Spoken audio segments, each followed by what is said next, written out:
Someone once said, Ted, that nothing that is worth doing can be done in one lifetime. And that's one reason I'm using mine up, because there's just so much that can be done, so much that should be done, but one individual can only do so much. Mm-hmm. Talk about your desire to make a difference. I mean, that was something from your very earliest years. Well, even as a kid, I had an awareness that the things that would really make a difference would be things that would help people to look at themselves in a different way and to see themselves in terms of something bigger and more important than what they'd seen so far.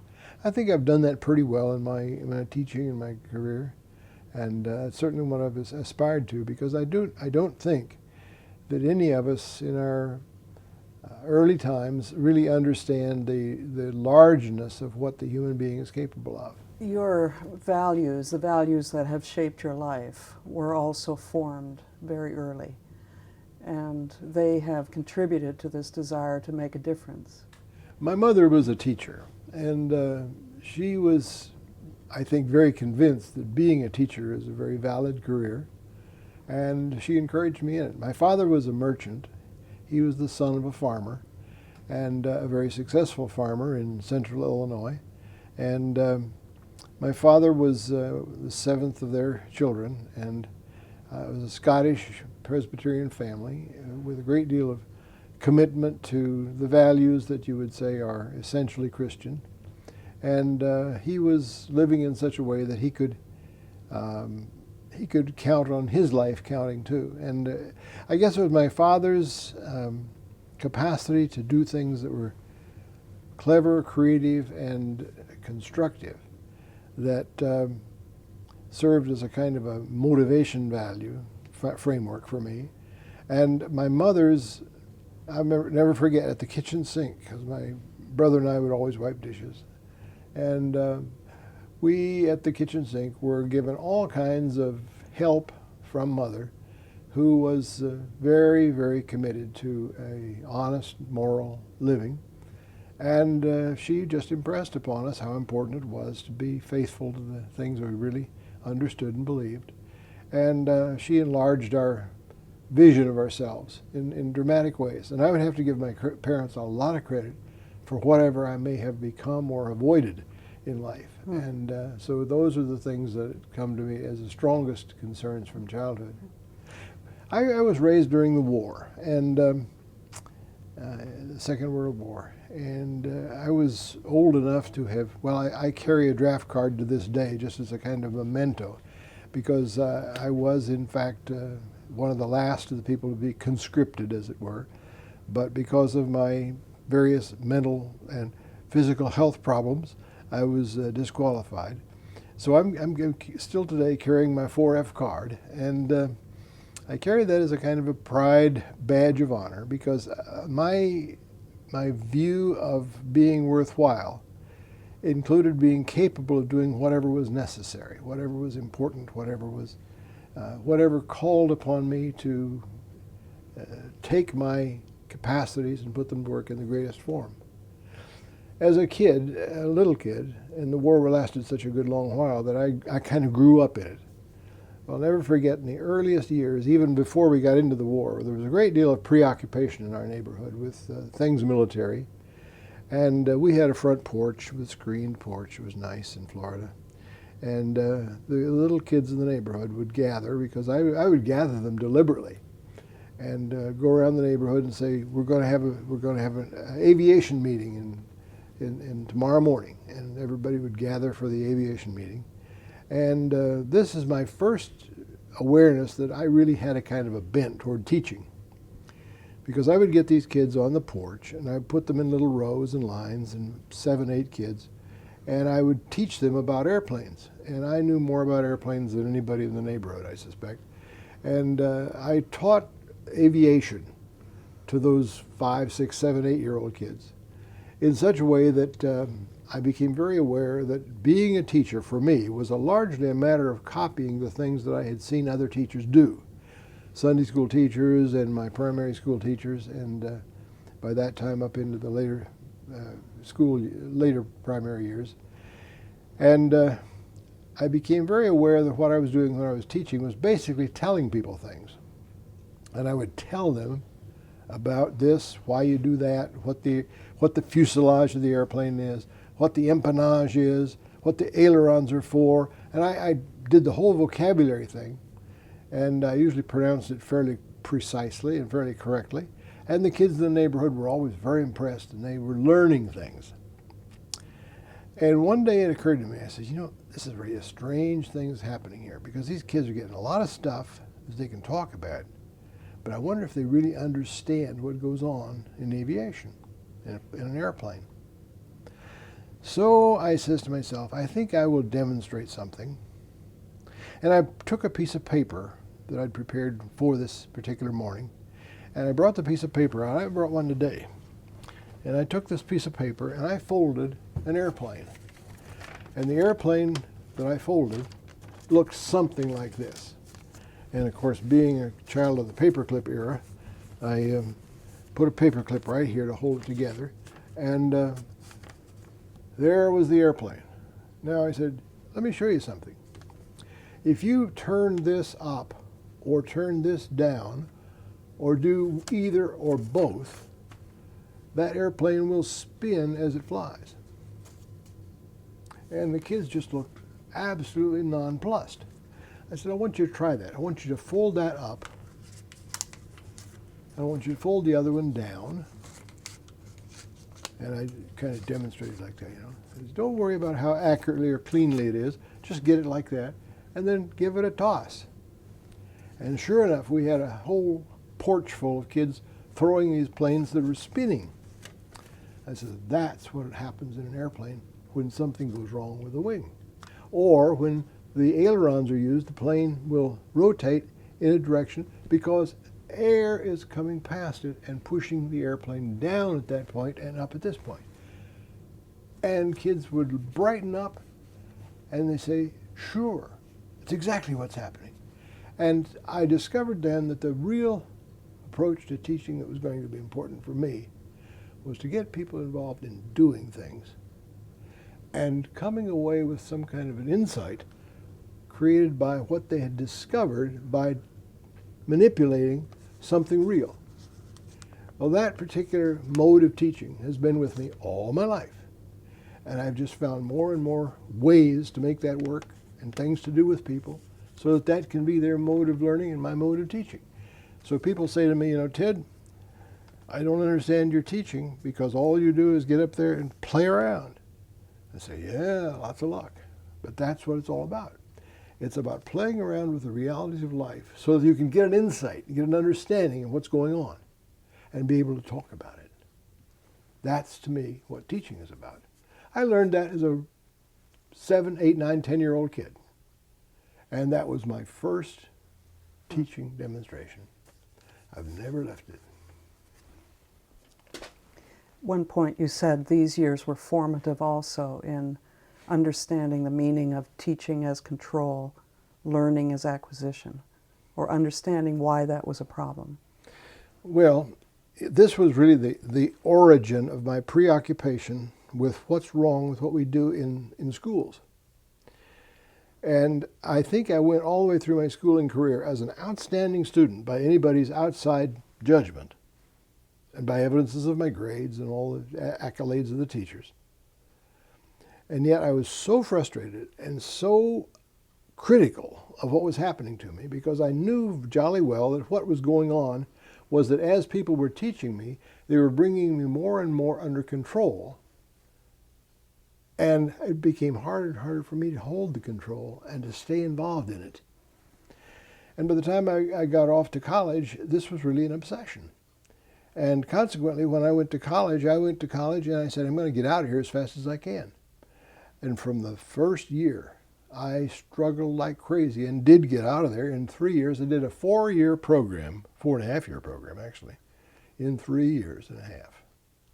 Now, that's not exactly what you call good approach to education. No, it wasn't. Because I was very frustrated with the kind of teaching that involves telling and the kind of learning that involves memorizing. Now, there's nothing wrong with being able to remember things. I wish at this age of 77 I could remember better, but I still remember how important it was to me, even as a kid, to get things straight enough that not only could I remember them, but I could think with them. I could build on what I was hearing, what I was understanding. That, to me, is what learning is all about. It's not the memorizing. It's not even the remembering. It's the capacity to use those things that have come into your consciousness, have come to your awareness, and to use them constructively and make something new and something different. That's my creed. Talk a bit about the formation of your ability to see patterns and trends. Did that have a root in childhood as well? I'd like to think so, but I don't know for sure because I can't find the particular points in my life when that began to emerge. But finding patterns and seeing similarities and saying, hey, that is like this, all comes out of that awareness that what you do when you learn is you think with experience. And when you think with experience, it leads you in directions sometimes that are totally unexpected. And that willingness to entertain the unexpected was something that by the time I was in high school, I remember was very clearly part of my style. I don't know where it came from, but it was definitely in there. You've had a very long resistance to teaching as cataloging and classifying and listing, and equally as long a preoccupation with learning as developmental, synthetic. Mm-hmm. And I suppose you can trace that back to some of these early commitments as a child. I've not spent enough time reasoning that out and recalling enough to be able to specifically point to the kinds of things that were going on. But this business of cataloging, I was a good cataloger. Don't get me wrong. I could classify things. But in classifying, building taxonomies, one learns the similarities and the dissimilarities, and sees why things exist in groups and in patterns, and see how important it is to name things and to name them correctly. One of the things that impressed me early on is that as I read the Bible and as people were explaining the biblical stories to me, I remember very clearly that Adam's first job assigned by God was to name the animals, for crying out loud. To name the animals. Now, those animals didn't have names already? Well, let's assume they didn't, because God says, name the animals. Now, why do you suppose he needed to name the animals? Because he wanted to be able to talk about them. He wanted to be able to think about them in something other than the gross categories of that big hairy one. Now, the big one with the wiggly trunk, has to be called something odd, like elephant or something like that. So he calls it an elephant, and that's different from the lion. Now, if you can't discriminate a lion from an elephant, you're in trouble, especially if they're living around you. And I strongly suspect there were a lot of animals living around Adam and Eve, and God says, name those animals. And building a taxonomy, building a picture in words, names, of the reality of life was a very important task that, first of all, made it possible for God and man to interact about what the creation was all about. I teach science this way. I teach the scientific skills this way, that you've got to begin with some kind of a naming process that you can grasp and understand and use to discuss and to read and to listen to people about. And it's that interaction about the phenomenon that is more important than many of the things that we put in our catalogs of characteristics. Now, those characteristics are there because they're part of your understanding of what makes that creature different. I can imagine Eve waking up some morning and saying, that big guy was out there again. What big guy? Well, the guy that comes out there and tears up the garden. Now, which big guy? You've got to be able to put a name on it. Now, there are a lot of things in life that are like that. Until you can put a name on it, until you can talk to people about it, you're really powerless. That struck me really early in life, that that's really what the pattern is. So that's pretty much where it came from. And it's the preoccupation with trying to get my world, our world, clear enough in my mind and clear enough in your mind that we can use words and go back and forth and talk about the same hairy creature that's tearing up the garden. When you were at Michigan State University, or was it University of Florida, you were known to have very strong skills in communication. Link that with what you've just described, using words to communicate There are a number meaning. Communication is a combination of capacities and skills. And the capacities, or the preoccupation with doing it, is probably the starting place. But I'll never forget how important it became to me to do tape recordings of everything that I was engaged in. And that's turned out to be a real burden for a number of people and a real problem for the reconstruction of some of the things in my life. The fact is that there's so much of my life that is on tape. There's so much of the things that I've communicated with people about that are on tape. Rarely in a conversation, even such as this, has there not been some kind of a tape recorder, audio usually, now video, catching it and saying, that's what he's saying, that's what he's thinking. And now people are going over that and saying, now what is there about that that makes that a package that is worth thinking about, that makes that a worthwhile model for me to consider in my life?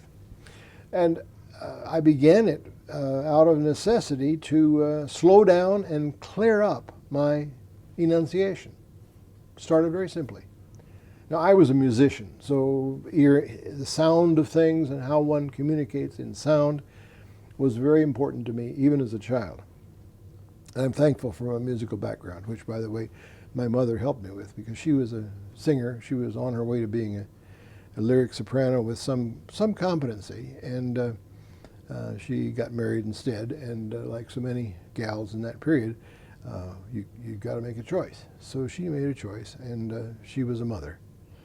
But my mom stressed the importance of clarity, and she taught me how to breathe deeply. And don't open your mouth until you've got a readiness to say something and a readiness to put it out there that people can hear it. That was early in life for me. But back to the main point of your question. The communication capabilities were partly a matter of breathing and projection and decorating, because one has to be able to decorate a sound. And you decorate it with the tone of your voice, you decorate it with emphasis, you decorate it with your hands. So what's wrong with that? And as I discovered early in life, that's the nature of communication. It's the combining of the sound and the decoration, or the coloring of the sound. And when I was a teenager, I talked too fast. And every time I was in public, I would take some kind of a thing that I was supposed to be saying, and I would get done with it about half the time I was supposed to use. And if it was a play, I would give my lines too fast. If it was a narration, I would narrate it too fast. If it was a scripture reading, I would read it too fast. And Mother would say, slow down, slow down, slow down. I finally discovered that even in my professional speaking and my public speaking as a professor, I still had that habit, and I had to watch it very closely. Now, fortunately, with a good video, audio video, the visual thing, you can talk fast and get away with it, because the sound in the combination with your face is easier to understand. I grasped that, but I still needed in my audio work to be able to produce a sound that could be heard, and heard clearly without much decoration. And I began to do a little bit of radio work, and so I slowed down, and then I finally decided the only way I'm going to really systematically slow down is to listen to everything I do. So I had a little pocket recorder, and reel to reel, but I stuck it in a pocket nevertheless. And this little reel to reel recorder, I still got it, was my tool for hearing myself as others were hearing me. And I discovered that I couldn't understand what I was saying because I was going too fast. Now, once you get that through your head, you slow down. And that's why I made so many recordings. People today say, why did you make so many recordings? And they're all a little bit different because I never said the same thing twice in my life. I was always doing something different. And by golly, that was it. And it was in the matter of collecting what I was getting as feedback. I listened to myself. I'd do a tape, and then as I would be driving home from a speech or an occasion or going home from a class, I would put the tape in my recorder and I would listen to myself. Rarely have those tapes been listened to more than that once. They weren't done for publication. They were done for my self-critique. And I found myself using words wrongly. I found myself saying things in a silly way, and I began clearing things up. I built a different kind of a sentence style, a different kind of a paragraph, and I became aware of the value of an oral paragraph. You've got to say things in blocks that people can come away and say, I know what he said then. Okay, this is something different. He's on a different theme now. And it's a matter of self-teaching by virtue of just getting good feedback that you can process in your own understanding. And that's pretty much what made me the communicator that I am, if I am a communicator of any merit at all, and I never have made any particular claim of it. There are very few people in history who have been influential as leaders, who have not had that remarkable capacity to link principle, a good idea, a way of thinking, with the capacity to express it in ways that people really understand it. Well, it's fun to try. It's fun to try. And when you achieve on it, you really feel like you've made yourself worthwhile. Let's go back and pick up some of the trend line or the themes related to your faith. The influences that shaped your faith in your family, your maternal grandfather, Aunt Mabel, because your faith heritage was very important to you and was also instrumental in shaping who you were as a person and what you became as an educator and international developmentalist. That's fun. That's fun. There are so many people, however, that it's hard to know where to start. There are different people in different periods of my life. So let me just break it down into periods of my life. I've already talked about my mom and my dad. And my brother and I both, was just the two of us. We both have an absolute admiration for my father. And we both have a real deep love for my mother. A lot of other people couldn't understand Mother very well because she was pretty forceful. And she was opinionated as all get out. And she was outspoken. And sometimes that outspokenness got her into a lot of trouble.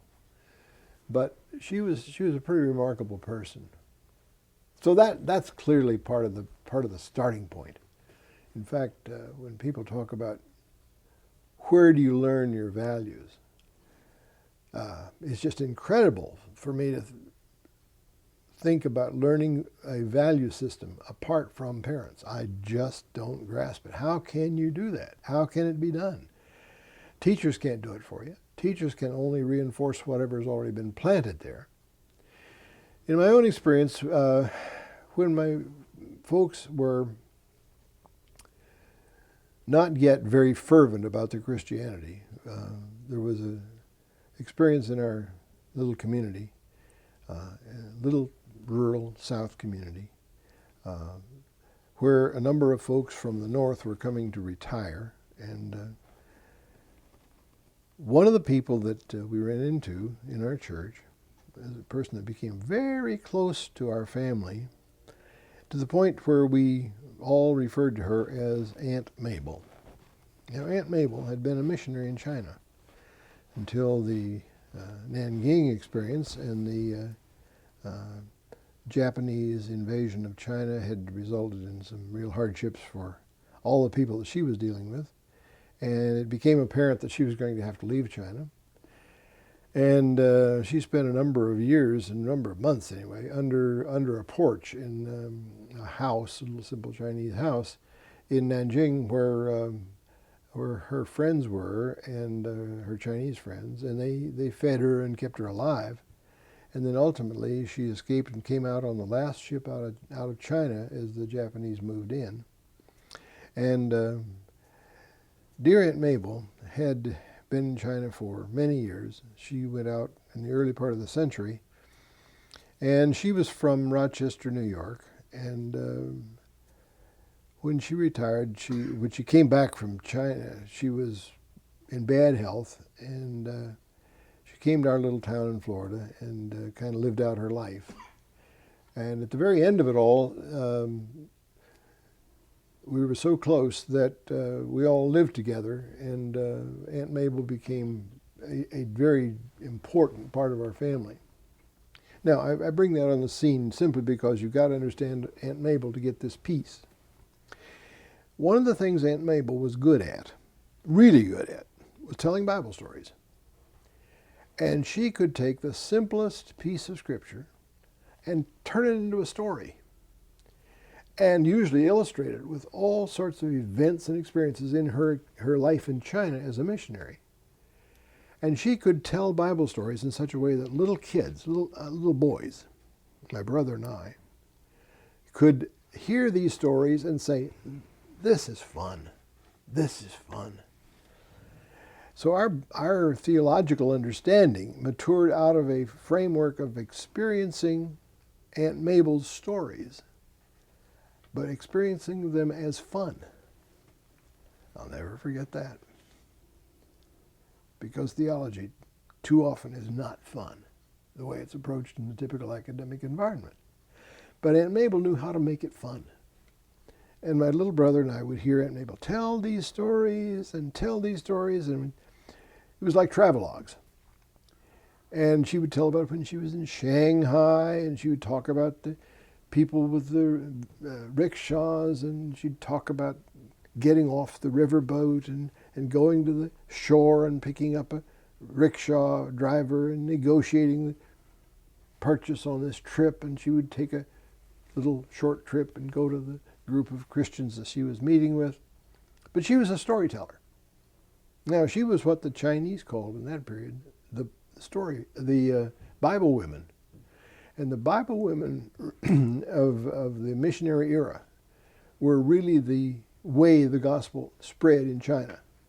And when, of course, we've all seen in the recent years, when the church in China had been persecuted for years under the communist regime, the church still survived, and survived dramatically well. And now there's a growth of Christianity in China that's hard to understand, apart from grasping the fact that the Bible women knew how to tell the stories of the Scripture and make them fun. Aunt Mabel was a model of this. Now, my childhood from age about 7 up through the time that Aunt Mabel died, which was when I was about 13, somewhere in there, about 6 years then, we were just steeped in Aunt Mabel's stories. And as Aunt Mabel explained the Scriptures to us, told the stories of the Bible, it became more and more fun to read and think about. And she got us into a habit of reading the Bible and understanding the Bible, grasping not just the structure and the names of things, but the concepts of the things. And it was just a delightful way to grow up when you've got an Aunt Mabel around. And about one day a week we would eat together on the floor, because Aunt Mabel was very accustomed to eating on the floor and having rice bowls and and sharing food right on the floor, because we had a room where we could do that. And So we all ate together in a little circle, and my brother and I, my mother and dad, and Aunt Mabel. That's the way I grew up. And it's a little bit like growing up international, about as close as you can get and not be truly internationalized or being an MK. The problem with MKs, missionary kids, is that so many of them have done nothing but see their own culture replicated overseas. But Aunt Mabel did for us almost the reverse of that. She brought the culture from China and put it to work right in our home.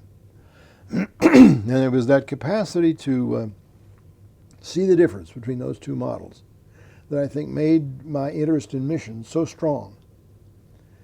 But when I got closer and closer and closer to it, I began to realize, and I did a lot of work with missionary kids and missionary families, so many of them had no idea how to make that culture that they were in really come alive and live and be fun for their own children.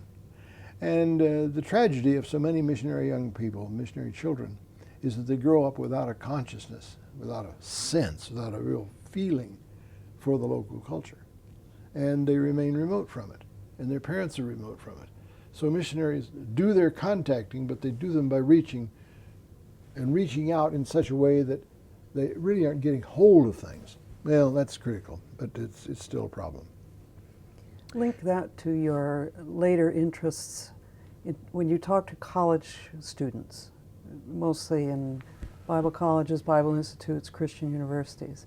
This theme of being, well, at that point you were using language like world Christian, which may not be the best term today, but you were very concerned that college young people raised in America understood the world. Well, when I was growing up, there were not a lot of Americans that had much overseas experience, except in the military.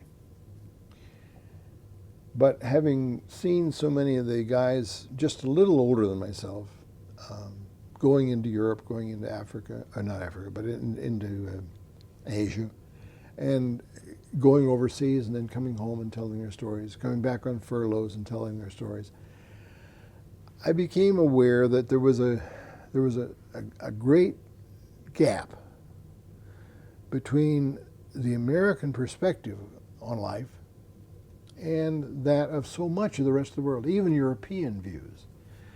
And I was aware, golly, as a teenager, that there's something very valuable about an intercultural, international experience, but rarely utilized effectively by the people engaged in it. So this whole matter of how do you make this kind of experience really valuable for people, that became part of my notion of what it is to prepare missionaries. And I've been criticized for emphasizing too much the social and the socio-political dimensions of the missionary experience. But by golly, the fact is that there's so much about the international experience that is wrapped up in a socio-economic, socio-emotional,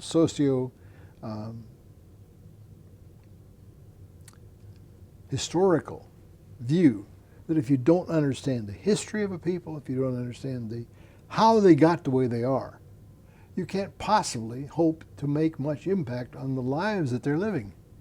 And yet we somehow have this feeling that it's only information. We just give them the new information and they'll somehow fit it into their lives and make it fit. It doesn't work very well. Now, the fact is that one of the greatest evidences of the strength of the power of God is the fact that missionaries are effective at all. Now, once that got through to me, and that was somewhere in my college years, I began to realize that's where it's at. Some of my buddies were among those folk that are referred to as the ACA 5 and some of the rest that were in the missionary experiences after World War II. And some of them died for the cause, and they were adulated as heroes within the Christian community. But the fact is that so many of them were victimized by their own ignorance. Now, I'm not suggesting that any of the ACA 5 were operating out of sheer ignorance, but they were operating out of a very limited understanding of what they'd gotten themselves into. and a very limited understanding of how to deal with it. And when you bring an airplane in and land on a sandbar, you still are recognizing that you are supernatural. You are a totally different creature. And people will not hear the information that you carry simply for its value. They will only hear it in terms of some kind of a larger impact on their lives. It's a miracle to me that the missionary activity itself can be as effective as it is. And so the Christianizing of the world is certainly something that we don't even pray for intelligently until we get some grasp of the size of it. It's a big, big task. And it's a huge leap for people out of many cultural backgrounds to come to grips with the nature of the message of the gospel.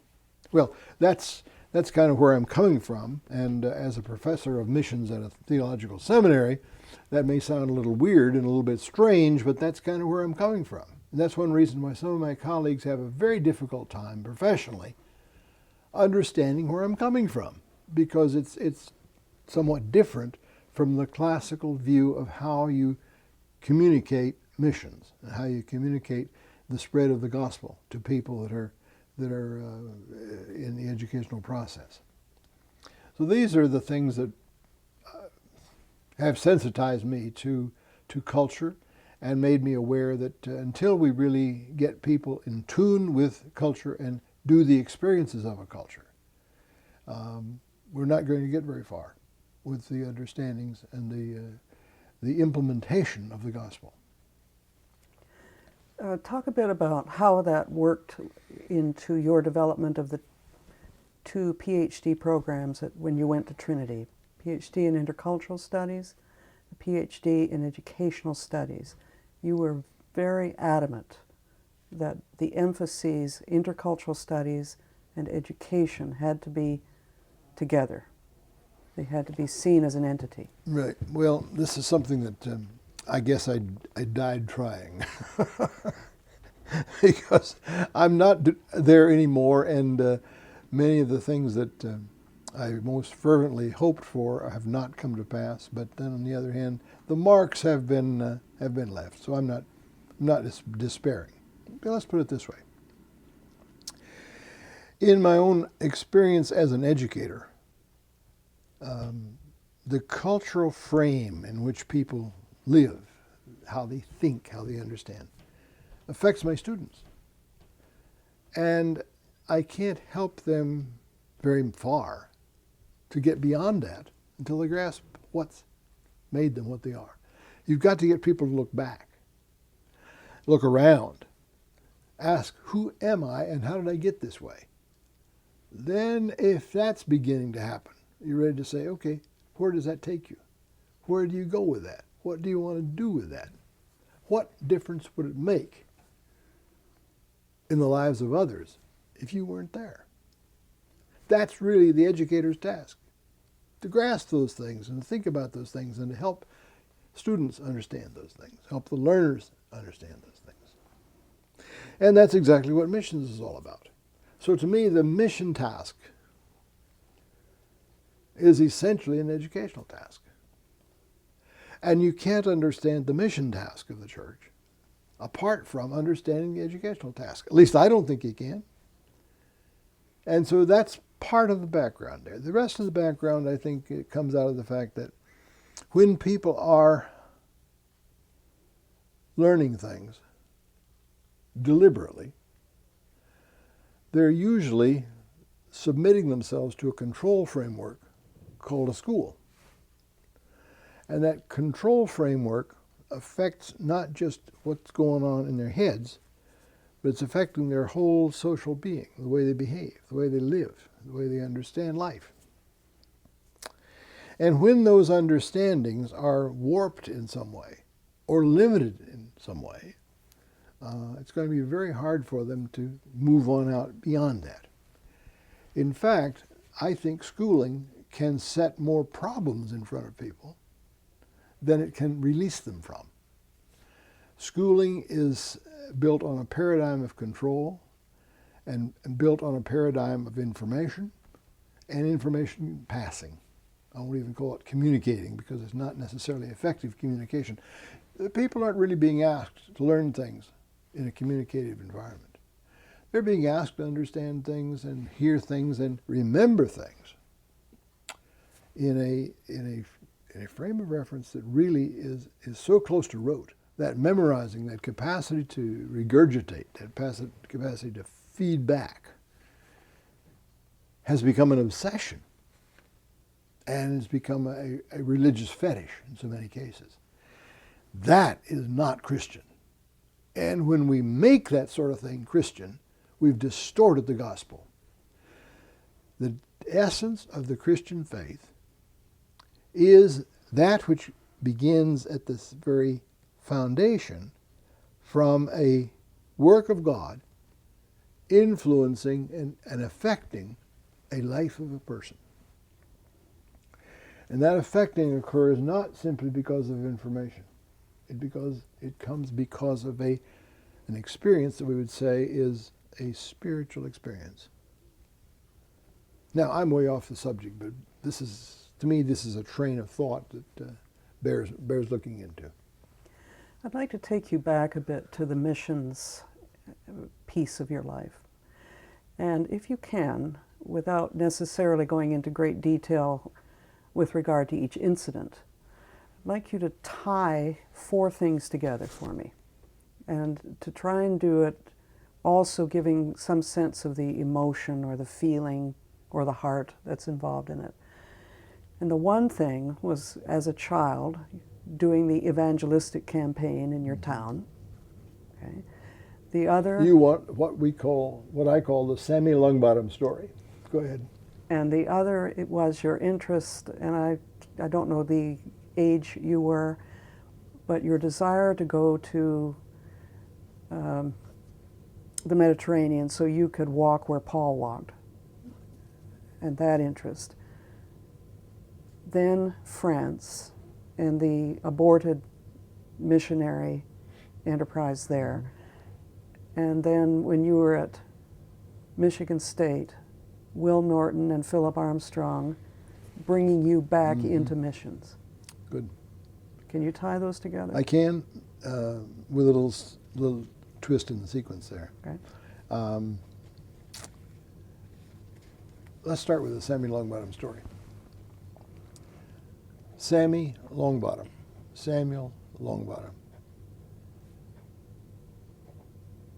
When I was a Boy Scout, and I remember this is when I was 13 years old, I was at one of our many Boy Scout meetings. Every Tuesday night or whatever it was, we'd have Boy Scout meetings, and we had them in this little shack of a building in town that was not much of a place to have a meeting, but had 2 compartments, 2 sections, two rooms. And the scoutmaster was always in one of the rooms, and things were in a fairly orderly condition where he was, but all the rest of us guys were hanging out in the other room telling stories. And I'll never forget the night that Sammy Longbottom was sitting in this other room with us in the background, and we were telling stories that were kid version dirty stories, okay? I was never comfortable with this because my mother had made it clear enough that that wasn't life. And anyway, I was laughing along with everybody else and carrying on. I wasn't telling the stories, but I was doing my share of laughing. Sammy Longbottom, who was 2 years older than me and one of the more mature of our scouts, leaned over to me rather quiet, and he says, "Ted, what are you laughing at?" I'll never forget that. What are you laughing at? And it brought me up, and I thought, wow, that's interesting. Here, a guy that I think is a real neat guy is saying that what I'm doing is contrary to the things I believe.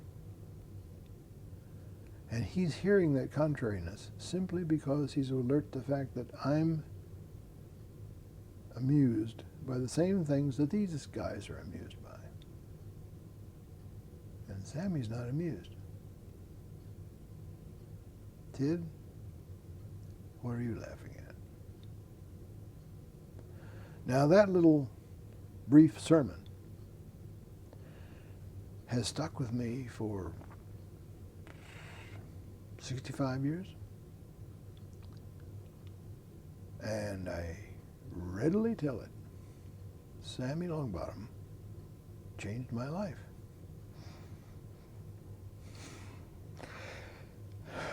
It's hard for me to talk about it. Sammy was a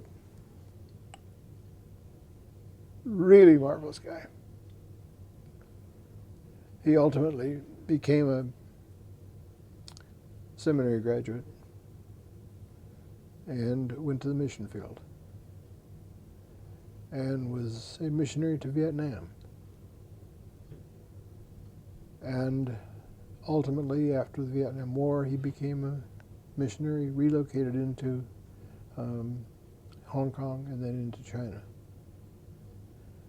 And was one of the reopening missionaries to China for the Southern Baptists. Now, Sammy was a really sweet guy, very gentle guy,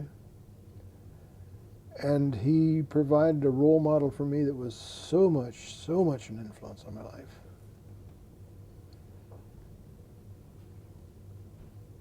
That I just have to start with it.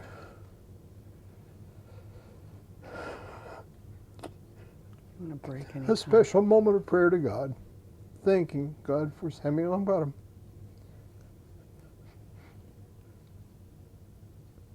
Ted, what are you laughing at? Are you not like others? Are you like others? In what ways do you want to be like others? At what cost do you want to be like others? Sammy, about 2 years later, became the organizer of a group of us young Christian guys who were aware of each other and were in a community where we were allowed to think for ourselves and allowed to be what we were. And we decided that on one occasion we should do something in our community to make a difference. During the summer coming, we would have a youth revival. Now, what in the world is a youth revival? Well, you have to be a Southern Baptist to understand what a youth revival is. But a youth revival is when you get somebody in to make a speech every night, but you do this night after night in a row. And you sing songs and you listen to this guy make the speech. And you give an invitation and tell people to come to Christ. Sammy says, that's what we got to do. How are we going to do that? Well, first of all, we'll have to find a space, okay? And then we'll have to do this, and we'll have to do that, and pretty soon I can see the bills mounting up because in my family we had an economic sense, and my dad was a merchant, and we knew the value of money. Sammy, what are we going to do to pay for all this? He says, we don't need to worry about that. God will take care of it. What we really need to do anyway is put ourselves to work and then worry about the money later. I said, oh, that's interesting. I learned that's one of the characteristics of missions, by the way. We tend to do that. But it works. In some cases, it works well. So what we did, we had a big plan to do a youth revival. Who are we going to get to speak? I had somebody come in here and make these big speeches. Sam says, I'll do it. What? Sammy says, I can preach. And he was right. And he was the preacher for this youth revival. Now in this little town we had a lot of kids, and it was a great event. It was a great week, and we had all us kids doing the music bits and all this. Had a great time, and we organized it, and it came off real successfully and made a great deal of splash in the little town. Because nowhere before had the churches cooperated on anything. And we got all sorts of people involved and all sorts of churches involved. And we had a lot of churches in town. That's one of the things about a southern town. You got a lot of churches. And it was a great experience. And what I learned at that time was that to do the gospel, even the preaching of the gospel, begins not with bringing somebody from the outside to make a big splash, but to find somebody from within who has something to share and put him to work.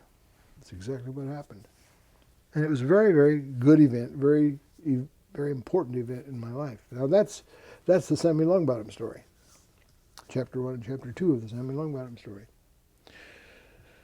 Now the second story of the four that you've brought up was the one you gave third, which was the France story.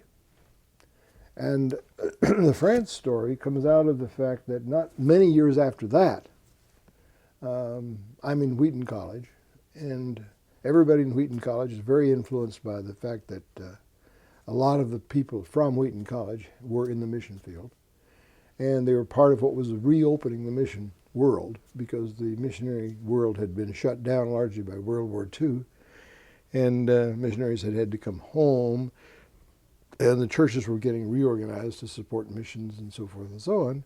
And one of the people that was strong in this reorganization and the new thrusts was Phil Armstrong.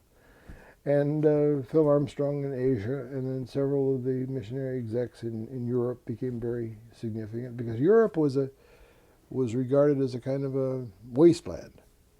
And probably to a great extent it was. Certainly it was pretty well damaged and badly disturbed socially. When Margaret and I were first becoming deeply involved with each other during our student years, God laid a burden on my heart that we should go to France. Now, why France? I have no idea, but that's the way it was. We should go to France. So we were geared up, partly because of the influence of the group that then was called the European Bible Institute. European Bible Institute, EBI, was sponsored by one man and a group of people serving as his board. And I began to learn something about how the missionary world is organized and developed out of that experience. And we were committed, really, to go to Europe as missionaries. And it was kind of far-fetched, because what did I have to offer in the mission field? I was not a preacher, and I knew it. I could tell, I could tell Bible stories. I remembered Aunt Mabel. And I could do a lot of things of the simple sort that didn't seem to be very much at the frontier of what a missionary does. But we were going to nevertheless make the best of it, and we were going to go to France. We were all set to go. And by the time we were married and we committed ourselves, we were committed to be a missionary, being missionaries, and go to France to represent the gospel of Christ in France. Now, one of the things that shows you the providence of God, God led us down this path, I think, as much as anything, as I've reflected upon it. We've had to reflect a lot, to ask the question, are you really willing to go? Yep. How do you know? We are signed on the dotted line. We were.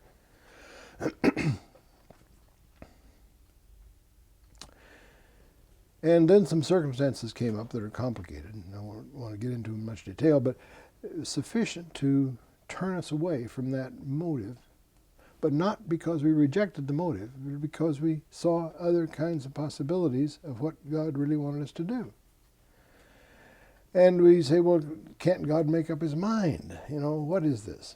I said, well, no, wait a minute. Let's think about it more constructively than that. Let's assume that God takes you into one direction so that you can test yourself. I said, you're not testing God, you're testing yourself.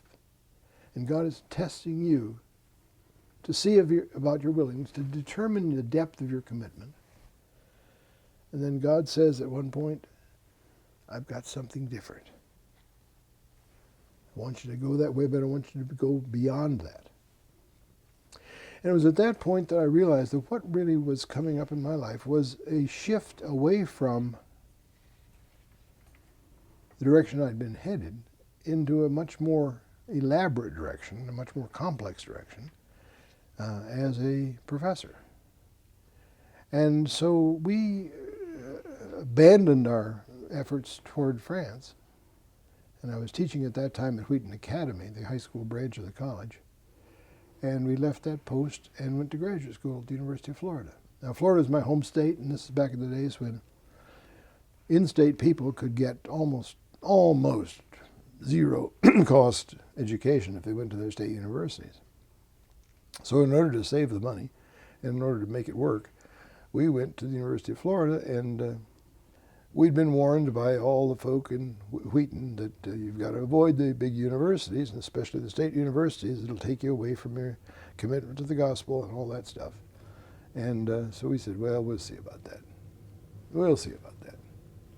Well, it didn't take us away from the commitment to the gospel. It didn't take us away from anything. We found ourselves quickly engaged in Gainesville in another church, and actively involved, minister of music in that other church.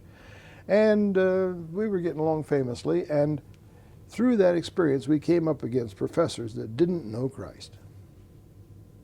This is a whole new experience for a person who's gone through small town high school, and where a lot of his teachers are Christians, and into the university or college where almost everybody in the university, the colleges, is a Christian. And now we're up against people that didn't believe the Scripture, didn't believe all these things we believed. But we found a lot that did.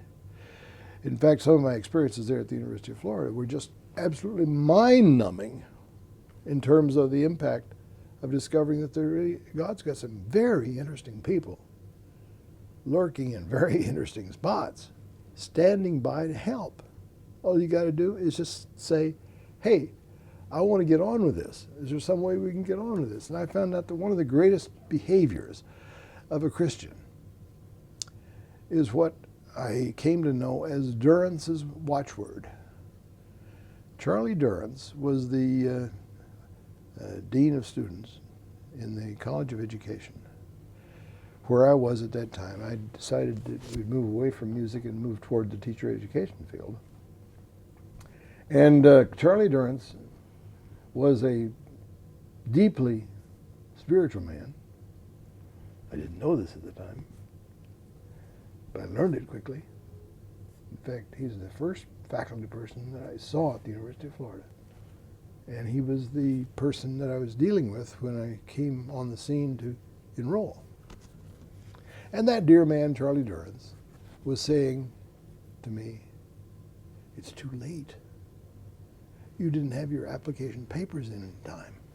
Well, I hadn't, because I just left the experience in Illinois that had driven us out of Christian education because of some very unchristian behavior in that school at the administrative level. To make it simple, the board had done some very, very dirty things to some of the faculty and to the principal. And some of us, in reaction to that, said, well, we cannot stay on. So half the faculty left on the spur of the moment, and we showed up all over the country in various other capacities trying to survive.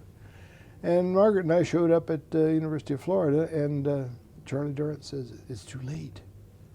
And I said, well, isn't there something we can do about that? And he says, well, no, not really. Then he did a double take, and he leaned back, and he said, you're a Christian. I said, yes. He said, well, so am I. I said, well, that's interesting. And he says, I want you to be sure to come to our church Sunday. And so I thought, well, okay, if he wants me to come to church Sunday, he's assuming I'm going to be here Sunday. So there's something going on in his head that I'm not getting. And all of a sudden it occurred to me, he is really trying to find some way to make it work. And then I discovered the watchword that he lives with, which is can do. And this can-do spirit has become very dominant in my thinking ever since then. Because I say, here's a Christian who's thinking in terms of what can happen. Let's make it work. I thought, wow, is that different? Is that different? That's not the Christianity that I've known to this point. There's something about Charlie Durance that's different. And from there on, I began to learn that God has people in various places doing various kinds of things that are quite often at odds with what I've experienced in previous life. And my world got larger, much larger.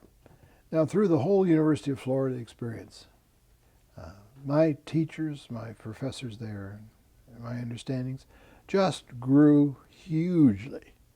And the transformation was very significant in terms of putting to work the ways to do some of the things that I had fundamentally believed in. I had fundamentally believed, for example, that learning is really an experiential thing. It's not an informational thing. And I'd also learned previously that there are ways to teach and there are ways to learn that are much more dynamic than just doing the simple classroom things.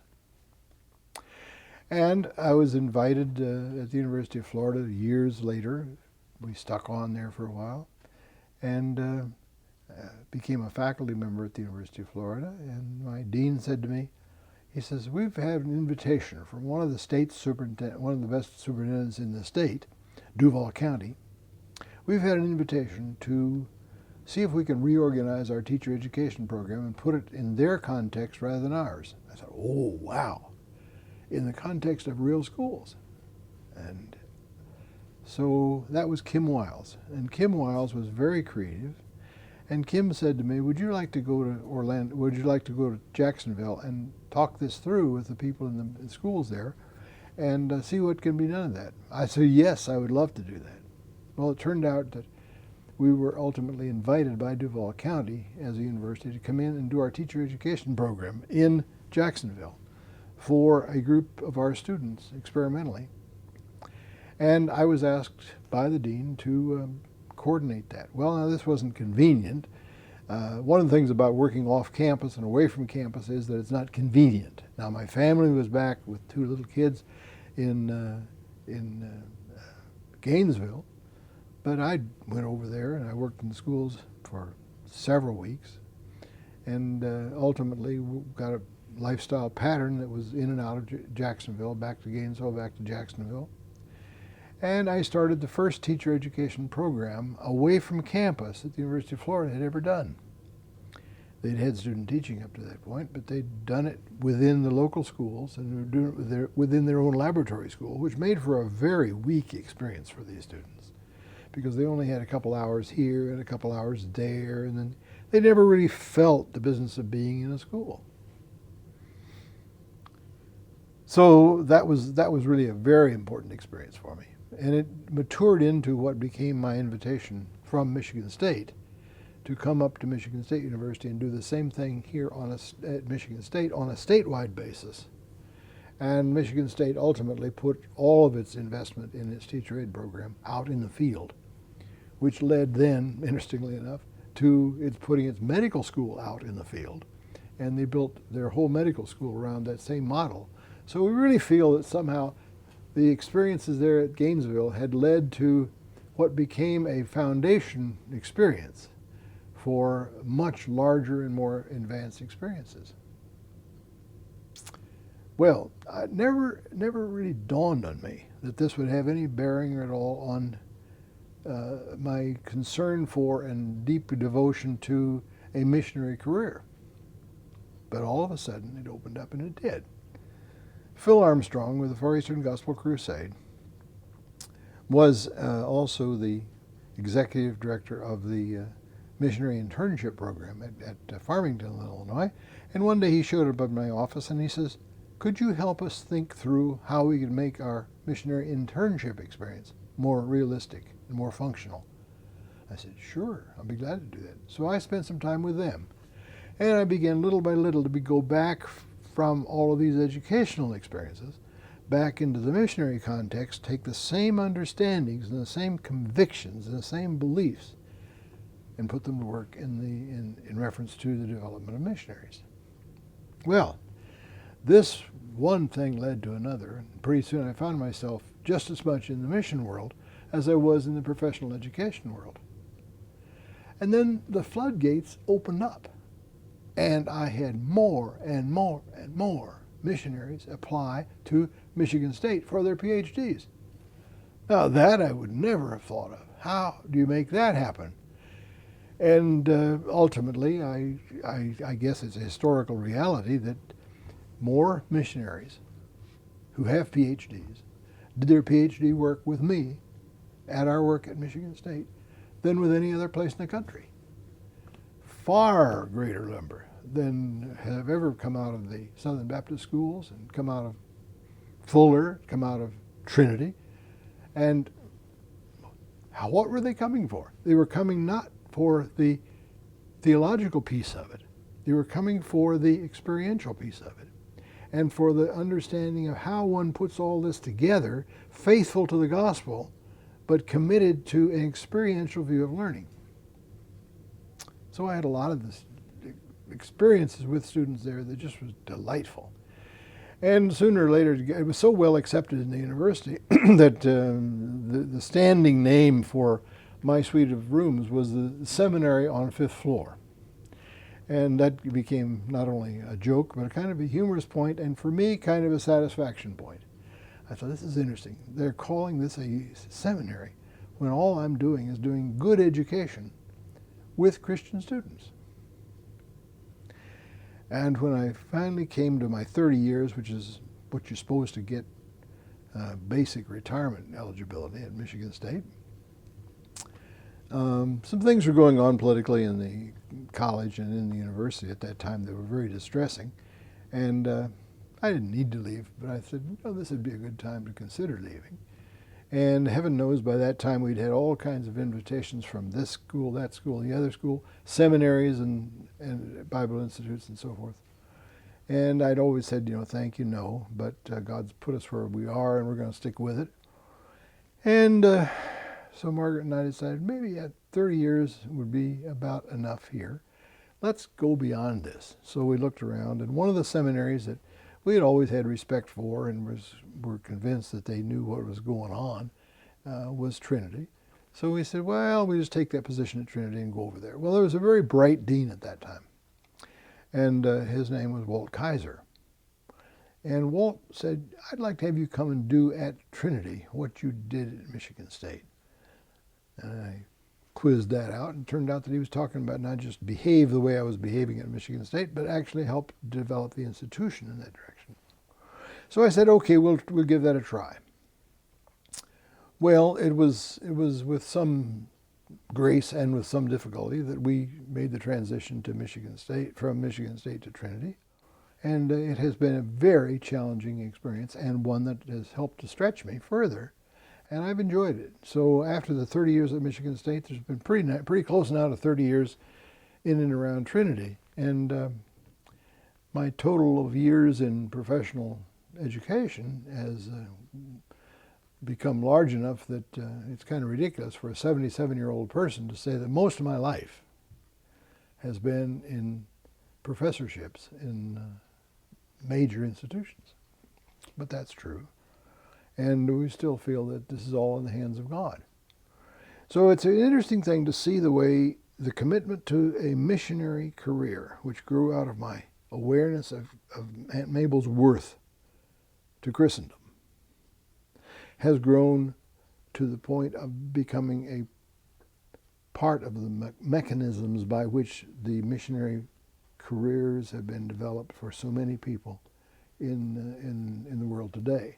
It's been a gratifying kind of an experience and a lot of fun, and we've thanked God so much for the various people that He's put in our path that have facilitated that and made it exciting and made it possible. And it's a case of where we know what we are, we know what we've done, we know where we've been, and the mementos of that life are hanging around all over the place, and it's just been a thrill. When you were at the University of Florida, the unique feature of the teacher development program there was with regard to your view of what internship meant or what training meant. The subject of the training was not the teacher, the student teacher, but the supervisor. This is an important point there. When students go into student teaching in most institutions, they literally leave the institution that has sponsored them so far, and they then become a participant in a totally different experience, and the university professors hover. And the university professors become supervisors.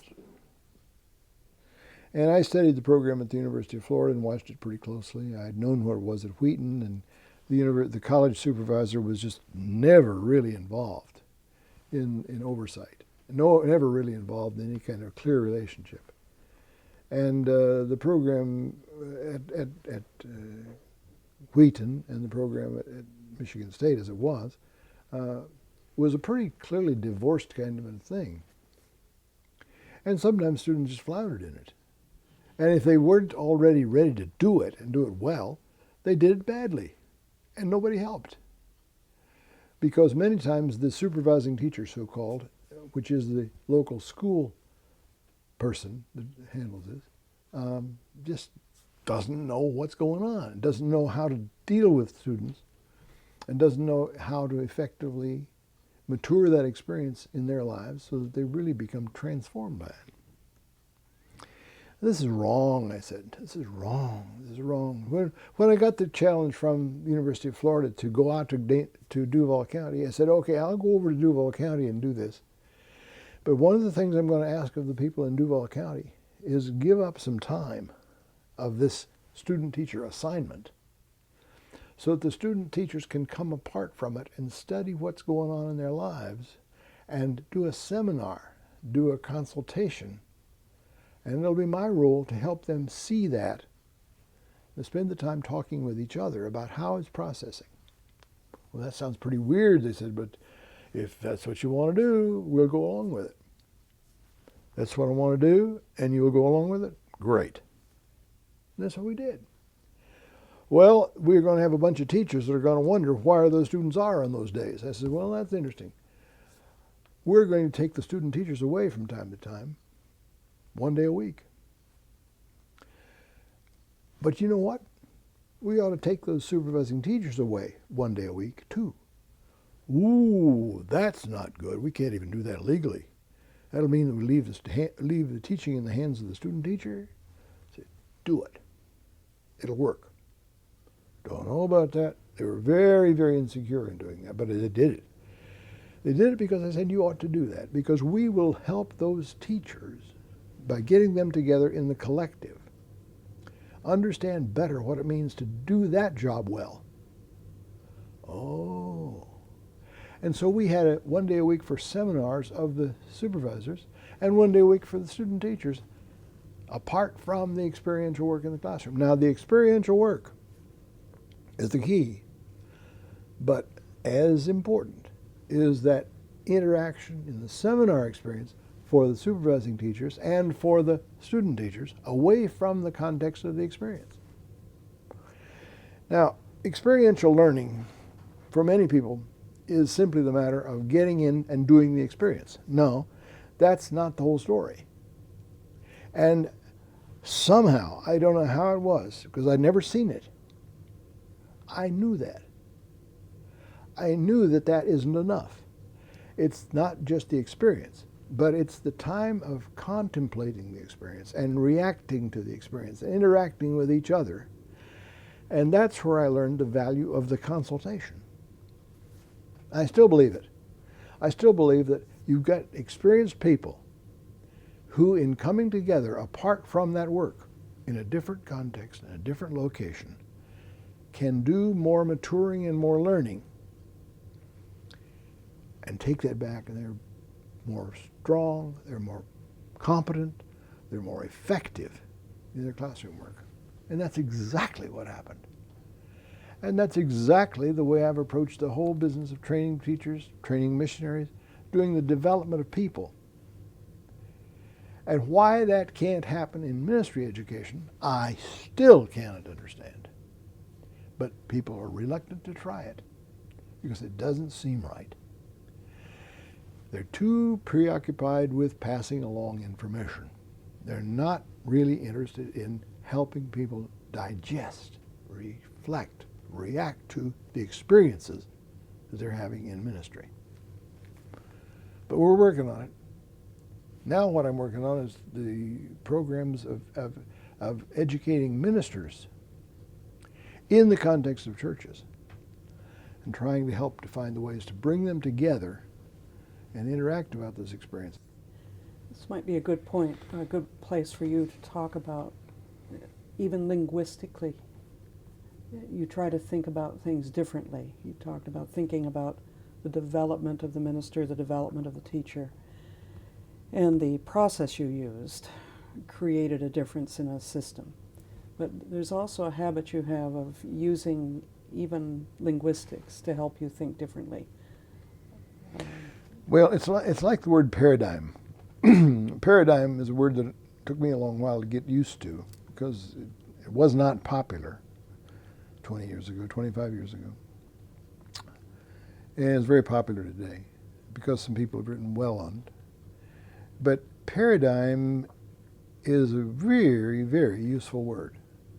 Paradigm really means what goes along with doing things a certain way. Doing things a certain way involves a whole emotional mindset toward that phenomenon. The phenomenon of ministry, for example, it produces a paradigm of thought. But let me illustrate this best by talking about what happens when people think about teaching and when people think about learning. The schooling paradigm, thinking about things and using the school as the imagery, causes people to assume that to learn you've got to have a teacher. Interesting thought, but not true.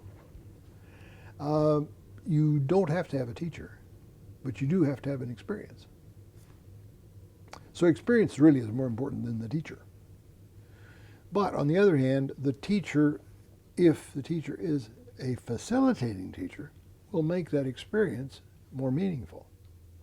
Now that difference in the model of teacher is what the paradigm school misses, though the idea of teacher is one of the pieces that people bring to the planning of the learning experience. To learn effectively, you don't have to have a teacher. You do have to have an experience. But to have an experience that is really meaningful, a teacher helps a lot if the teacher is a facilitator. So to me, the word teach and the word facilitate have to go hand in hand, though that is not the typical definition of what a teacher does. The teacher as the pontificator, as the pronouncer of truth, as the communicator of instructions, the maker of assignments, the organizer of the school day, of the use of time, puts a whale of a lot of responsibility on the person who's playing that role of the teacher. As a matter of fact, a good facilitator doesn't necessarily carry that kind of a burden. A teacher who is a facilitator-trained teacher knows that the real issue of being an effective teacher is knowing how to participate with learners and have them experience the experience for themselves, but to make the meanings of it out of the collective of other students and learners doing the same sorts of things, but seeing it from the textural variety of the various learners themselves. So to me, an individual can learn, and individuals can learn together, and you can have a class. But to really effectively learn, the best thing to do is to bring people together in such a way that what happens is an interaction. And then they build a level of teaching, a level of learning that is far more complicated, far more beautiful, far more fulfilling, because they have been together in an experience, and then they interact about the meaning of the experience, and what they carry away then holds water. To me, that's one of the best ways to understand it.